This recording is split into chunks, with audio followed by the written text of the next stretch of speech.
अभय बाबू राज्यर कृषक मानकर जो भली भाव में अवस्था से संपर्क में विशेष भाव में आपण को कहते एवं तार निराकरण कारण कौन निराकरण संपर्क में कहते मुझे संपर्क में अधिक कहवाक चाहे ना केवल आम कहवाक चाहूँ राज्य सरकार बीजेपी दल जिते शासन को आसला व्यवस्थित ढंग सुदृढ़ भित्तिभूमि थी चाषीर समस्त बड़का धान किणवाई निर्भर प्रतिश्रुति देते गोटे वर्ष बीतीगला खरीफ द्वितीय वर्ष खरीफ आसी ये खरीफ रे धान किणा जा कथा सरकार नियम रही नवेम्बर 1 रु मार्च 31 तारीख भितर धान किणवे नवेम्बर 1 को आज है नवेम्बर 27 काली कौन मंडी खोला जा कथा शुणा जाते दूर सत्य आम ताकू ये सरकार को विश्वास करूँ कारण जड़े मंत्री कहते 20 तारीख में आउ जड़े मंत्री कहले 25 तारीख में एवं 28 तारीख में से जहाँ ना कहीं काली ठारू बहु विलंबर मंडी खोल जो 30% धान चाषी अमल कर बिक्री कर सारे पश्चिम ओडिशा दक्षिण ओडिशार अभावी अंडर रेट्रे बिक्री कर सारे से बर्तमान राज्य सरकार मंडी खोलने जाऊँच आसंता काली दुर्भाग्य कथा द्वितीय कथा है राज्य सरकार जो कही व्यवस्थित ढंग से मंडी खोलिए काली मंडी खोल किंतु टोकन एपर्यंत चाषी पाखे पहुँची पारि ना आमर अभय बाबू विभिन्न जिला बुलवा पर एवं जहाँ प्रत्यक्ष अनुभूति बा देखी चाषी समस्या से अवतारणा कर निकट में प्रकृत पक्षे कहवाक गले काली जो मंडी खोल चाषी एपर्यंत टोकन व्यवस्था सरकार ठीक भाव में करना एवं एथिरे बहु त्रुटि परिलक्षित रही। तृतीय कथा है नुआपड़ा बाई इलेक्शन परी ईवीएम मेसीन परी धान जो परीक्षित यंत्र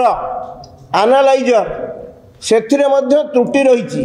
भोट चोरी परी धान चोरी एथिरे हबार बहुत संभावना रही तेणु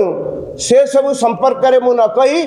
आपण मानकु तीनोटी दाबी उपस्थापित करुच्ची। प्रथम दाबीटी है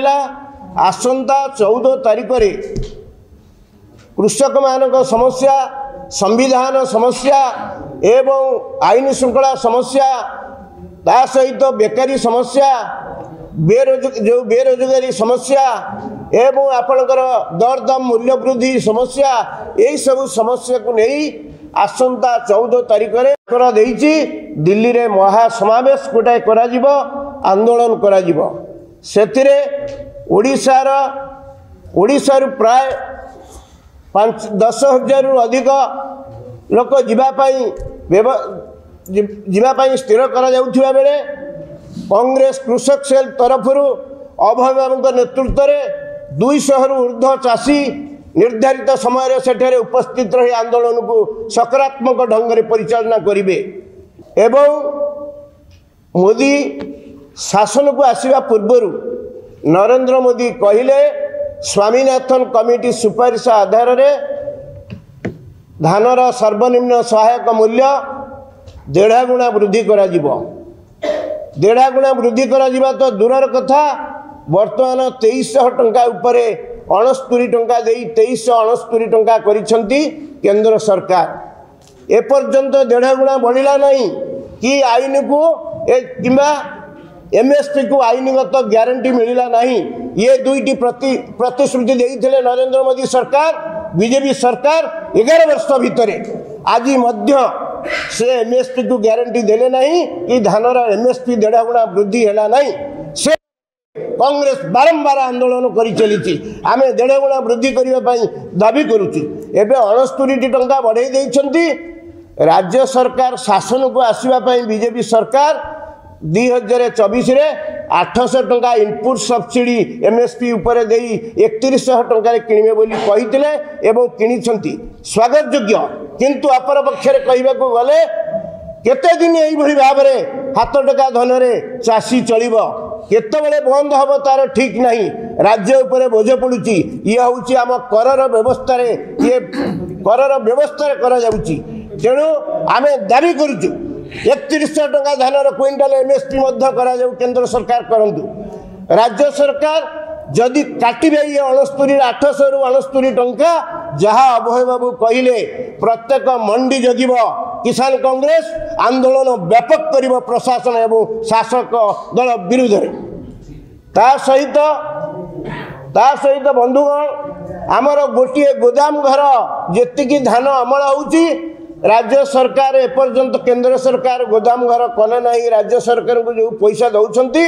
बीजेडी सरकार खाइला बीजेपी सरकार खाइबे यही भली भाव में आम गोदाम घर प्रति पंचायत रे गोदाम घर दाबी करुचु एवं धानर एमएसपी केंद्र सरकार 3100 टंका करंतु राज्य सरकार जहाँ कहले 10-55 वर्षरु जो कृषक जो भली अवस्था रोची 10,000 टंका सर्वनिम्न भत्ता दि जाऊ मासिक ता सहित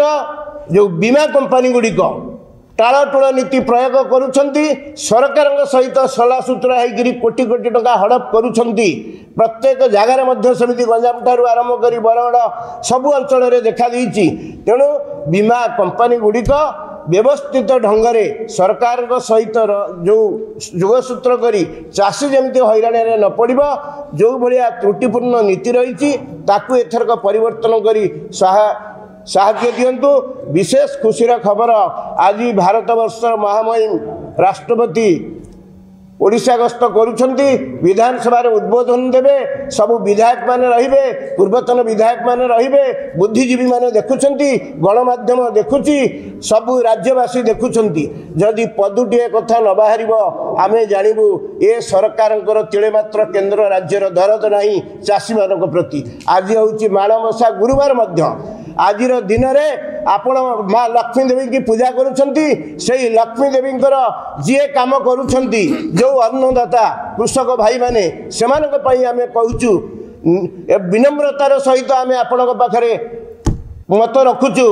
यही जो प्रस्ताव गुड़िक प्रदेश किसान कांग्रेस तरफ अभय बाबू जो 3-4टी प्रस्ताव देइछंती एवं आगामी दिन जो कार्यक्रम हम से सबको आपण गणमाध्यम